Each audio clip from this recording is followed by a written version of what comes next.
All right, welcome back to Couch Potatoes. I'm your host, RichB. I think uh, the last video I did, I left off. It was kind of abrupt because my mom came in along with my daughter Zuri and my grandbaby Ani, and so I had to chop it up with them, and I just kind of abruptly ended the video without any kind of like outro or anything like that. And my bad, y'all. I'm new to this, so I'm learning. I'm learning as I go. But anyway, I think I was saying how I was amazed to learn that Kendrick had been lining Drake up for the better part of a decade, give or take. And once I had that realization, that really made me dial in on key in on what was going on with that battle. Now, I remember hearing first person shooter or knowing about first person shooter, but I really didn't listen to it or really pay it any attention. Um, but then Like That came out and I started hearing the murmurings and I'm like, is this like really about to happen? Because I remember watching Joe Budden back in the day when he was still with Rory and Mal, and they was doing it from I think the basement or attic, you know, and the things that he was saying, you know, because I wasn't really keyed in on that show either. I was to just see it in brief little spurts. But to his credit, Joe knew what he was talking about. Joe really knew what he was talking about, especially that episode on the heels of Family Ties with Baby King, and he was trying to tell everybody, "Hey, this is about to happen. Kendrick shooting at this dude, and it's going to be a matter of time before they lock heads." And nobody believed him, but he turned out he was right. So fast forward, the battle happens. I'm like coming home every time they release something. I see it on YouTube, so I run home or I'm on my way home from work, and the family's there, and I'm like, "Hey, another one," and they like, "For real?" I'm like, "For real." So we all gathered around, checked out whatever tracks were dropping that day, and then we had a whole hip hop conversation and debate about it. We were really fair for a lot of it, you know, because that's how you're supposed to be in a rap battle. You know, everybody has the music that they like and what they more lean towards. But you have to be fair in situations like that. When it's a battle, like two people get in the ring, you just can't be just leaning on one person because you like their music and not even give the other person an active listen. So we had a lot of conversation going back and forth, me, Korean, our daughters, and friends or whoever was over at that time. That battle restored because I always had a love for hip hop, even when I kind of like dialed back and just went back into my old school hip hop bag when like all the vibes and everything was taken over, and it wasn't really about lyrics, but more so about the beat and the hook. So I kind of cashed out on that, but I always had the love for hip hop. That was always at my core was a deep love for hip hop, and this battle brought it back. It made me go back through Kendrick's catalog. It made me aware of a lot of YouTubers out there in the reaction space. A lot of y'all I found through that time, and I still continue to rock with y'all channels. I'm still going back watching the diss track reactions because since I started this channel, of course, it refreshed my YouTube algorithm. So a lot of people that I didn't see or already saw, I'm now seeing them again pop back up in my feed, and I'm loving it because I'm watching all of y'all again, and I understand about the likes and the comments and how important that is. So I'm going back and doing all those things I didn't do on the first go round. So that's the dope part of everything. But honestly, when I first heard about Kendrick and Drake going heads up in a battle, I was like, this is ridiculous. This, but okay, all right. You want to be known as a dope rapper, Drake?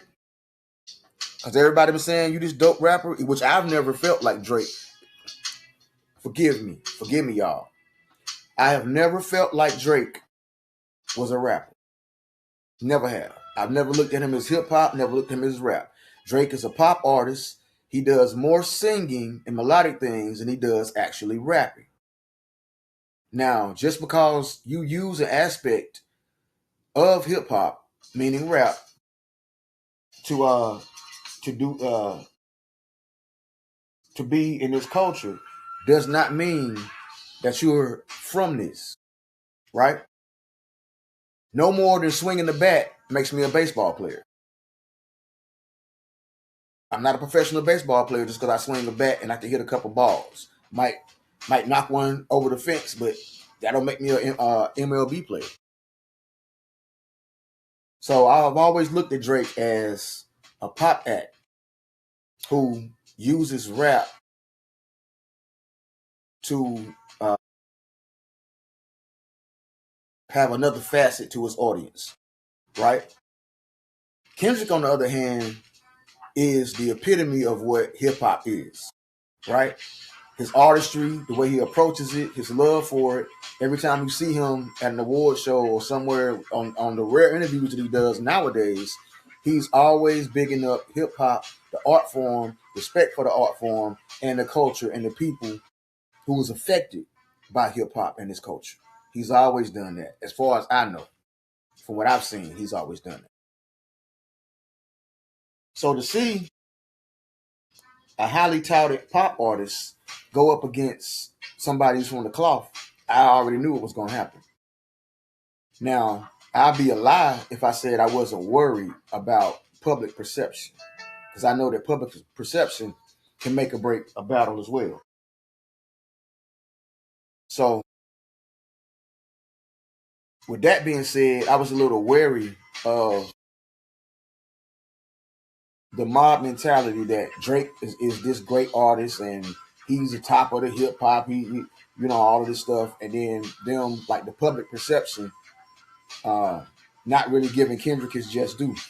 But boy, did I have nothing to worry about, because when I say Kendrick fried, fricasseed, hibachi, he did everything to that man. Like, it's ridiculous. It's ridiculous. He gave us 4 distinct types of battle tracks.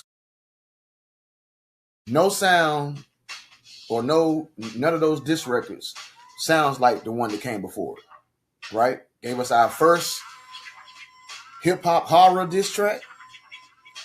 The first, as far as I know, prayer in the middle of a diss track. Like, it's a stranger danger anthem, because that's what Not Like Us is to me. It's a stranger danger anthem. And what equates to me also as an old school verbal whooping in a form of euphoria. Like when your parents, like, you did something wrong, your parent would sit you down and they'll be all nice and calm and they'll be talking about what you did wrong. And then the more they talk to you, the more their voice start escalating. And then next thing you know, it's belt the ass. And you getting tore out the frame. So that's what euphoria was to me, an old school whooping. Let me sit you down and tell you everything that you've done wrong. And then the more I talk, the more heated I'm getting. Until now, the belt is out and you're going to learn your lesson. You're going to learn today. As Kevin Hart would say. But also what I've learned during that battle is the lack of historical context in a lot of so-called hip-hop fans. Like, they don't know the history of hip-hop, so they don't know how to actively engage with hip-hop. Right? To them, they think hip-hop is something that you do for a quick bag. It's a way to make, it's a quick hustle. Get in, get out, get your money. But that's not what this thing is. And the evidence in that is how you have the general public was discussing how to score this rap battle. like who won what round and all of this. And I'm sitting there and I'm like, well, wait a minute. How we talking about scoring rounds when everything is out of turn, right? Like eventually you would think, okay, I drop a diss track on you, then you freaking have a chance to get your response off, and then I respond back to your response. That's not what we had here. What we had in actuality was two cats who really wanted to dust each other off. So that's why the diss tracks was flying the way they were. So let's break it down. How are you going to score this battle? Like, what criteria were you using to score this battle? Because if you want to start it like that, then like that was a feature verse. So are you going to include a feature verse against a whole diss track? So let's say like that. We're going to put like that up against 7 Minute Drill. How is that fair? How is that fair? Like that is a feature verse on a Future and Metro Boomin's song. 7 Minute Drill was exactly that, a whole 7-minute track dedicated to Kendrick. So how is that fair? How you even gonna score that? And so now let's take 7 Minute Drill out because Cole apologized and backed out. So now are you gonna put like that up against Push-Ups? Or you gonna put like that up against Taylor Made? But you can't really count Taylor Made either because the whole AI in the Tupac estate. So like what are we talking about? How are we scoring anything? Like you even had people saying Drake was winning because he released 2 diss tracks without Kendrick responding. And what sense did that make? That's like a boxer, right? It's like a boxer. A boxer comes into the ring because it's always one boxer got to get in the ring before the opponent, right? So let's say the boxer comes down, got his robe, he got his intro music and all of that. He doing all his fanfare. He gets in the ring. He got his whole crew and everything with him. All right. So he gets in the ring and he's doing his little warm-ups and the ring announcer is running down his credits, credentials and all that stuff. So does that mean that he won the fight? Because the other opponent hasn't shown up yet. So just because he's in the ring first, he automatically wins the fight. He win the first round of the fight because he's in that don't make no sense. So automatically those people, I'm like, whatever. Y'all have fun with that. I want to see the totality of how this thing plays out. So I wasn't scoring no rounds at all.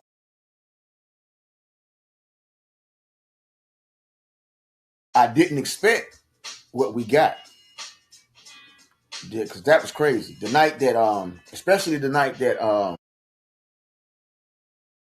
what did we get? We got 616 in LA, and we got Family Matters, followed by Meet the Grams. That was one of the craziest nights in hip hop I've ever experienced in my life. Now I know that kept a lot of people up because I remember seeing a lot of reactors begging Kendrick to stop dropping so they could either edit their videos or get some sleep or go back home if they had places where they recorded their videos that were separate from where they live. Like I saw a lot of that. But it was so funny to me because I remember distinctly when all of this popped off, the knock on Kendrick was, well, it takes him so long to write.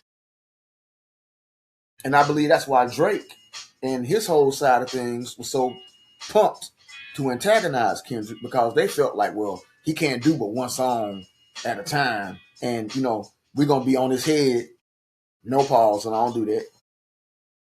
But we're going to be on his head and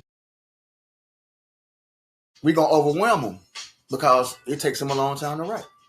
Never stopping to think that just because somebody doesn't drop a lot of music doesn't mean they don't record a lot of music, right? You got to think we're talking about a person who idolizes Tupac, and anybody with any kind of sense knows the stories about Tupac's work ethic and the amount of material that he would go in and drop on the studio session, and the amount of material that was released once he died. So if this man is idolizing Tupac that way, wouldn't you think that he would record a lot of music or write fast or something to that effect? Hold on for a second, y'all.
All right, sorry about that, y'all. I just had to take a phone call from my pop. Um,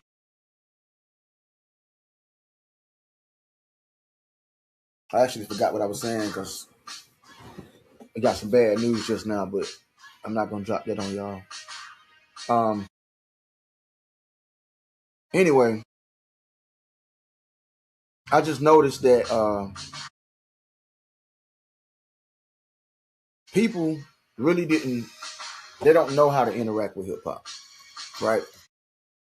That battle highlighted it. And the fact that we are 2 years removed and there's been all of this propaganda and narrative spinning, people trying to rewrite history, all this bail that's being thrown Drake's way, all of the stories and got you militia that's out here trying to find any bit of dirt or anything on Kendrick for some kind of perceived win. It's just been a lot, man. It's just been a lot. It's been a lot. I really want to go back to hip hop fandom that just cares about the art and not the personality. This code of personality stuff has to go, man. Ain't no place for it in hip hop. You're supposed to be a fan of the art form and the music. It's okay for you to like what somebody does in hip hop or their approach to it and their artistry and their creativity. But I'm not a fan of any of these people. I'm a fan of hip hop because I don't know these people. That's why when something happens with somebody and their card is pulled in front of the public, I don't feel no kind of way about it because I never put my faith and my trust in them as a person to say I'm a fan of Drake or I'm a fan of Diddy or I'm a fan of whoever the person may be. I'm a fan of hip hop and the culture. That way I'll never lose. I will never lose if I keep my fandom and my allegiance to the art form and the culture of hip hop. And I'm going to be more in tune to listen to a wide variety of people coming up. Like most of these people, they only Drake fans. And I mean, it's some salty Kendrick fans out there too. Don't get it twisted. I'm not making this all about Drake. But the standum has to go. It's weird. It's not necessary. And I'd much rather be a fan of the music because now I can embrace a wide variety of people who are out here actually putting in the work to build hip hop, actually putting in the work to challenge these young minds into something outside of the norm and outside of the standard. You know, so that's what that battle did for me. I'm glad it happened. I wish, in a way, that it would have been quote unquote cleaner. Like let me back up. I have no problem with the way it went down and everything that happened because Drake asked for everything that he got.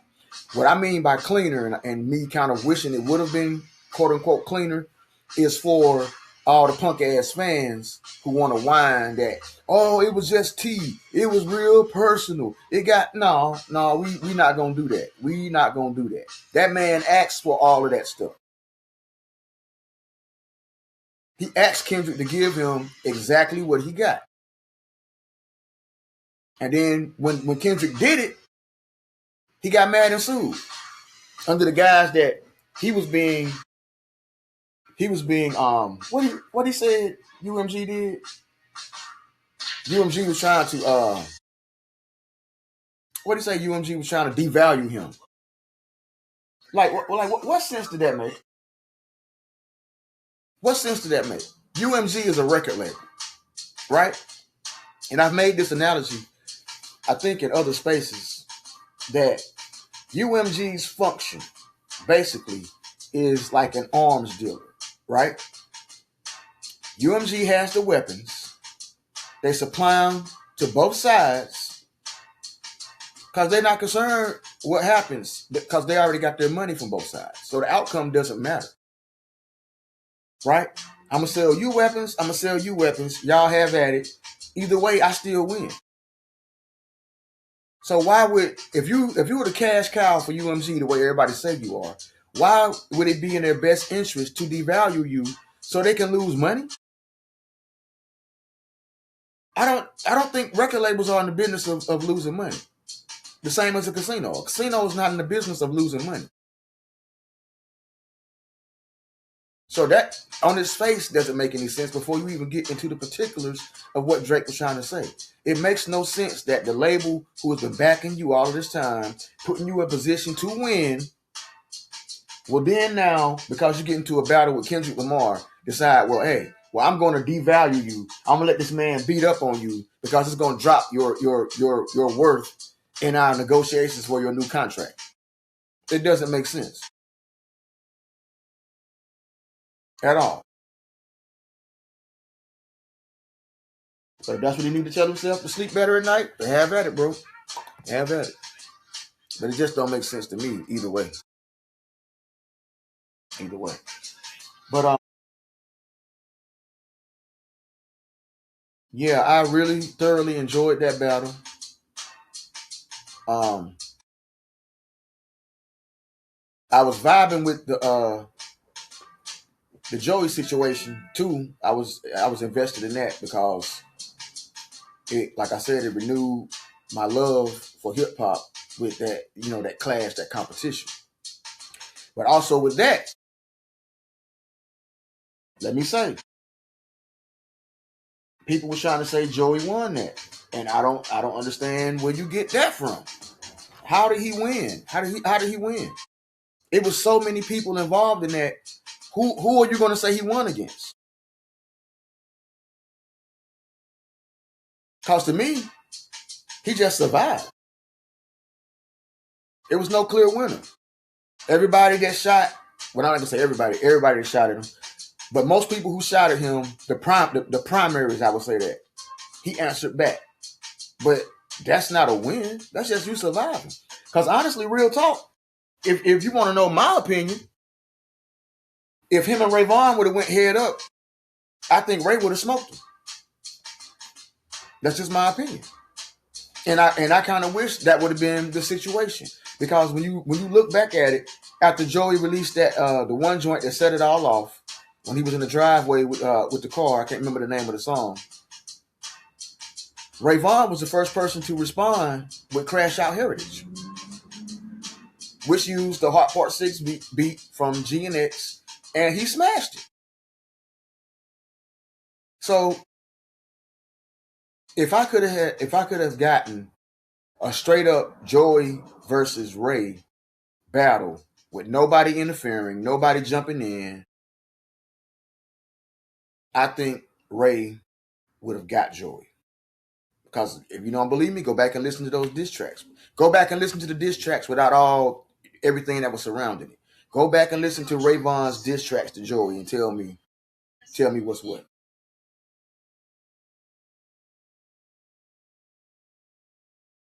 But that speaks to the commercialization of hip hop and how it's been so industry focused and relying on all the bells and whistles and not the actual artistry and the technical skill of rap, right? That you would think that surviving the fight is the same thing as winning the fight, right? And I also think that in Joey Badass's case, he already had a built-in fan base, you know, with him being out prior, dropping his albums, being on Power, being visible, and then coming back and addressing what he felt like was too much riding on the West, right? So it was a lot of interest there in what Joey would have to say. But that didn't give anybody else a fair chance because now you're like, well, okay, I know him, right? I'm familiar with him. So I'm going to put all my stock over there in that basket. And when you do that, you discount anybody else who's coming up to quote unquote challenge. And I don't rock like that. You know what I'm saying? Like I remember when Jay-Z was battling Nas back in the day. Excuse me. And I had no dog in the fight because I listened to both artists, but I wanted to see a good battle. And I didn't care who won. We ultimately know who ended up winning. And for a lot of people, that was a hard pill to swallow because they was already on the highly commercial, highly industry side of things with number ones and platinum albums and all this kind of stuff because Jay is really the kind of Jay really kind of instituted all of that talk in rap. I mean, we was already wearing jewelry and talking about how much money we had and all of that, but Jay took it to another level when he started talking about platinum records and how many albums you sold and all of this. So he kind of like made people more aware and more prone to speak like that in hip hop spaces. And those were kind of like the things you had to have or the accolades you had to have to be a top rapper around that time. But I never subscribed to that. I don't care. None of that money's going in my pocket. I don't care how many albums you sold. Is your joints hot? Is what you writing dope? Does it make me think? Do I have to go back in my mental Rolodex and think of these references and connect how you made all of this blend together to make a dope ass record? You know, that's all I care about. I don't care about how much you sold or where you was that on the charts, and nobody cares about none of that stuff, man. And if that's your bread and butter, then I hope you're a music executive. I hope you're A&R. I hope you're a manager. I hope you're a CEO. I hope you're a COO. I hope you're something other than just a working class hip hop fan. You know, because it makes no sense if that's all you are is a hip hop fan, but you cherish the first week sales and the streaming numbers and all of that. It's goofy to me. That's goofy. That has nothing to do with the art. You know what I'm saying? Like when we take it to, for instance, the Inspector Deck verse on Triumph. When he's like, I bomb atomically, Socrates' philosophies and hypotheses can develop. Does anybody care how much that record streamed? Do anybody care how if Triumph the numbers it didn't chart whatever? Nobody cares about it. That's a dope ass song. Arguably one of the dopest intros we've had in hip hop, period. Like, what are we talking about? All this stuff, like, it makes no sense to harp on that. It makes no sense to harp on that. But I think I'm gonna end it right there. I gotta kind of process the news the Pops just gave me. And thank y'all for the ones who rock with me with these videos. Y'all seeing my growing pains. You seeing me going through this in real time. I don't know how to edit. I'm gonna tell you that now. That's why most of the stuff you see on my channel is raw. It's my thoughts. It's strictly how it came out with no shiny stuff on it. And we just gonna keep rocking. And I'm gonna keep trying to kick out these videos for y'all. And y'all like, comment, subscribe. Let me know how you feel about what's been said here, and like give me some pointers. Let me know if there's anything that you want to see me do more or do better, ways I can improve. I welcome all critiques, negative or positive. I got thick skin, and you can't really disrespect me. You can't embarrass me, nothing like that. So just let me know how y'all feel. Honest feedback is important and welcome. And until the next time, peace out. RichB, couch potatoes. I'll see y'all on the flip side.